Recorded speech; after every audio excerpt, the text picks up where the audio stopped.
Kalingap Rab, may dapat tayong malaman. Tres Marias pinaghandaan na pabahay sa kanila malapit ng magkatotoo. At lupa ng matitirikan ay nagpapahanap na. At ang pinaka-good news mga kababayan ay umani na ng milyon views. Kalingap Rab, may dapat tayong malaman. Tres Marias pinaghandaan na pabahay sa kanila malapit ng magkatotoo. At lupa ng matitirikan ay nagpapahanap na. At ang pinaka-good news mga kababayan ay umani na ng milyon views. Ang bawat upload ni Kalingap Rab dito sa tinaguriang Zombie Sisters. Dito ay atin ang malalaman kung bakit ganito kalakas si Bea, Chris at Melissa sa mga viral ngayon. Ito ay mapanood sa channel ni Kalingap Rab. Bakit ganito na lang kadami ang sumusuporta sa kanila? Ito ay ang gagawan natin ng reaction mga kababayan. Pero bago yan, ay nais ko munang makiusap muli na sana'y huwag kalimutang i-like ang video na ito at please patapusin nyo muna ang kabuuan ng video na ito hanggang dulo. Para inyong malalaman ang nilalaman nito, at please suportahan po natin ang mga channel ni Kuya Val Santos Matubang, Ate Edna Vlogs, at Kalingap Rab. Yes po mga Kalingap.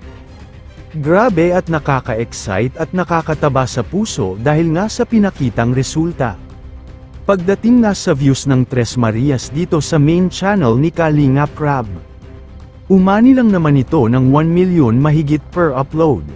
Dito mismo sa main channel ni Kalingap Rab, sobrang nagustuhan talaga ito ng mga viewers at mga supporters ni Kalingap Rab. Bakit kaya? Samot-sari kasi ang ating nakikitang komento pagdating dito sa viral views ng tatlong tinuringan ng magkakapatid na mahiyain. Sa una pa lang kasi ay naramdaman na agad natin na malaki ang chance na mag-viral ito. Naging paksa at pinag-uusapan kasi dito ang sitwasyon at kondisyon na meron itong tatlo. Very curious kasi talaga ang mga viewers at supporters ni Kalingap Rab. Para kasi itong kwentong ng unang Kalingap Angel na si Rina. Ang maganda lang dito ay patuloy pa rin na nakasuporta ang mga viewers kay Rina hanggang ngayon. At naging breaking the record pa nga dahil sa dalawa na ang pabahay niya.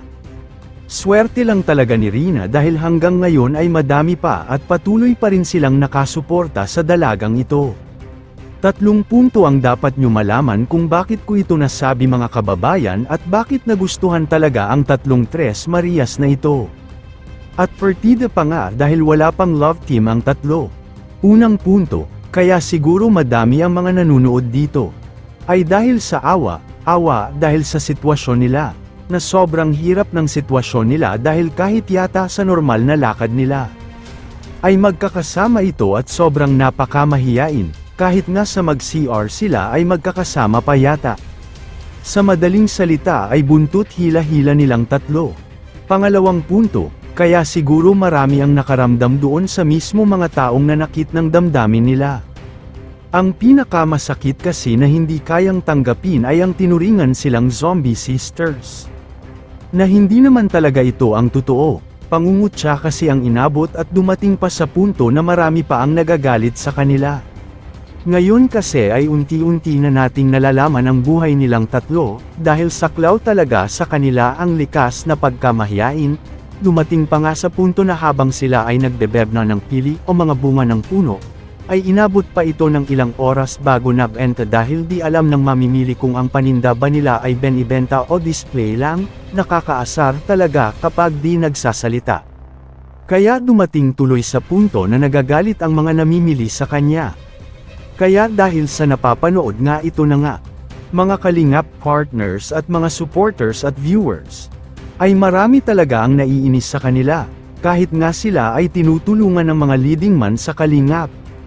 Kung tutuusin kasi ay napakaswerte ng Tres Marias na ito. Andoon kasi ang K-Boys para tumulong at sumuporta sa kanila. Kabilang na dito si Papa Jomar na leading man ni Carla, Papa Edo kay Veancy, Papa Dan kay Joy, at ang iba pang K-Boys. Pangatlong punto, kaya sila siguro nagustuhan pa lalo ng mga viewers, ay dahil sa gusto talaga nito na malalaman kung ano ang sikreto na dapat na ibubunyag sa kwento ng kanilang buhay. Marami kasing haka-haka na dahil sa kondisyon nila, ay baka nagalawan sila o nanuno. Alam nyo ba yon mga kababayan? Tipong may nagkakagusto sa kanila na ibang nilalang. Na ang sabi sa mga matatanda, ay mga nakatira ito sa mga puno ng baliti o sa malalaking kahoy. Hindi kaya ay may maligno sa lugar nila, o kaya ay totoong tao na gusto sila at nakursunadahan lang. Kaya sa kabilang banda ay nakakatakot ito at kailangan na talaga nilang lumikas dito. At tama lang talaga si Kalingap Rab na mapabahayan na sila sa lalong madaling panahon. Kayo mga Kalingap, sana ay magbigay kayo ng inyong komento, reaction at suhestyon, para malaman namin ang inyong saloobin at damdamin, para may parating natin sa Kalingap team at magawa ng aksyon ang ganitong sitwasyon. Pero bago ko po tapusin ay isang mapagpalang araw mga Kalingap, lalo na sa ating ama na si Kuya Val Santos Matubang, Ate Edna Vlogs, Kalingap Rab, maraming salamat po. Papagupitan daw kayo. Mas lalo itong gaganda, itong mga bata na ito. Ito nga, wala pang ayos ang buhok, pero ang itsura na nila. Ano naman saan sila, saan kayo naliligo? Diyan lang sa may balon. Sa may balon. Hindi kayo ito ng mga nagalawan, kasi sa balon naliligo. Hindi naman. Pero simulat sa pool, pagkabata, nandito lang sila, hindi nagkipaglaro, nagkikasalabula. Hindi po. Salamuha din sa mga kabataan. Dapat na naisanayin nyo sa makikihalubilo din sila sa mga kaedad niya. Isama-sama mo pag mapunta kayo dyan sa labasan para na-expose din sila sa mga tao. Masasanay din yung mga yan. Tinatawag nga sila dyan, mga mayabang daw ay. Ano sila?